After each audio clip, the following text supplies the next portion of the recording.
Though solar energy has found a dynamic and established role in today's clean energy economy, there's a long history behind photovoltaics, PV, that brought the concept of solar energy to fruition. With the way the cost of solar has plummeted in the past decade, it's easy to forget that going solar had a completely different meaning even just 15 years ago. Let's go back a few centuries to the origins of solar PV and explore the history of solar energy and silicon solar technology.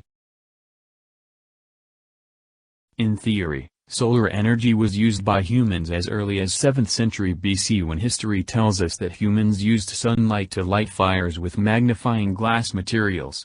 Later, in 3rd century BC, the Greeks and Romans were known to harness solar power with mirrors to light torches for religious ceremonies. These mirrors became a normalized tool referred to as burning mirrors. Chinese civilization documented the use of mirrors for the same purpose later in 20 AD. Another early use for solar energy that is still popular today was the concept of sunrooms in buildings. These sunrooms used massive windows to direct sunlight into one concentrated area. Some of the iconic Roman bathhouses, typically those situated on the south-facing side of buildings, were sunrooms. Later in the 1200s AD, ancestors to the Pueblo Native Americans known as the Anasazi situated themselves in south-facing abodes on cliffs to capture the sun's warmth during cold winter months. In the late 1700s and 1800s, researchers and scientists had success using sunlight to power ovens for long voyages. They also harnessed the power of the sun to produce solar-powered steamboats. Ultimately, it's clear that even thousands of years before the era of solar panels, the concept of manipulating the power of the sun was a common practice. Hi, my name's Gay Knuff, and I am a solar installer. I run a company. We've been in business for 32 years. So I have a lot of experience with installing solar energy systems. So today we're going to talk about how these systems work and why renewable energy is important for our future. The solar energy industry has grown greatly in the last 10 years, and now it is one of the fastest growing industries in the country. So first I'm going to give you a little bit of history about the industry. The silicon solar cell, which is what the vast majority of solar panels are made of, was invented by Bell Labs in New Jersey. Also in the 60s, the people that were building satellites started using solar cells, because before that they were stuck with using batteries, and of course you put a spacecraft up and a few months later the battery's dead. Now what do you do? So very quickly they started using solar cells to run the spacecraft, keep the batteries charged. So basically all spacecraft have solar cells on them, including the International Space Station, which has a huge solar array. When I was in college, I was studying physics, and I got a PhD in particle physics. I was a big fan of nuclear fission reactors, but over time I have learned that there are some issues with those. Not only that, hey, the sun, it is a nuclear reactor, and it's a safe 93 million miles away, produces lots of free energy that falls on us all the time.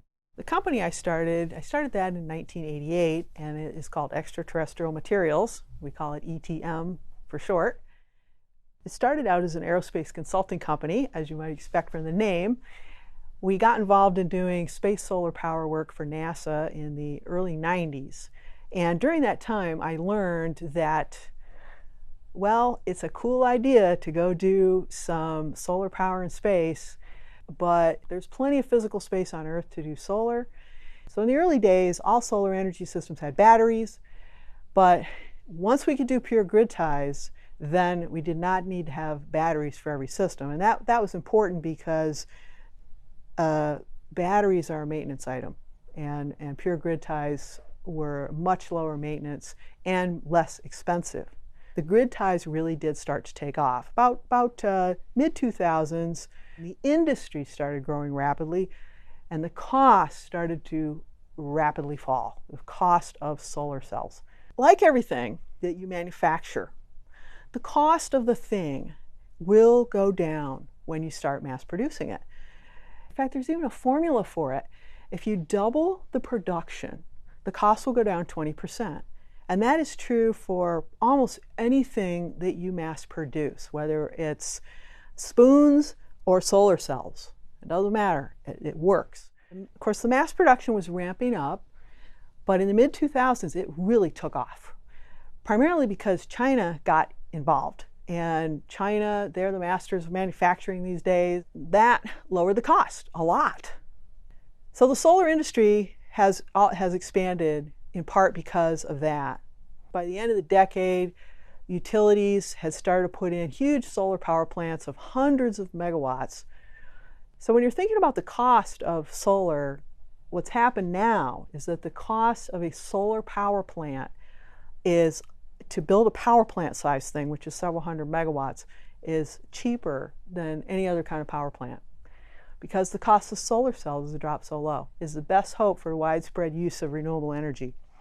And we have a strong goal in New York. The governor has set a goal of, I think it's 70% by 2030. So we have a long way to go. Last time I heard, to install a nuclear power plant costs somewhere between $7 and $9 per watt to install it, whereas the cost of installing a solar power plant is less than $1 a watt. I want to give you a little bit of the why going to renewable energy is so important. Now we have the issue of climate change. We're putting mass quantities of CO2 in the air every single day, as well as other stronger gases like methane. So we have to stop that and move to something else. We're in luck. We have an enormous solar resource. The solar resource is so big, it's hard to get a handle on the numbers of how big it is. So every single year, we have about 200,000 trillion kilowatt hours. So write this down, get out a piece of paper, and I want you to write that number down with all the zeros on it. All right. 201,480 trillion kilowatt hours per year of sunlight falling on the land area of Earth. So it's only the land area of Earth. We're not even counting the oceans. Of course, the oceans are most of the surface of the Earth. Huge, huge solar resource. Compare that to the yearly world energy consumption, and that yearly resource is something like 1,400 times bigger than the consumption of energy for our entire civilization.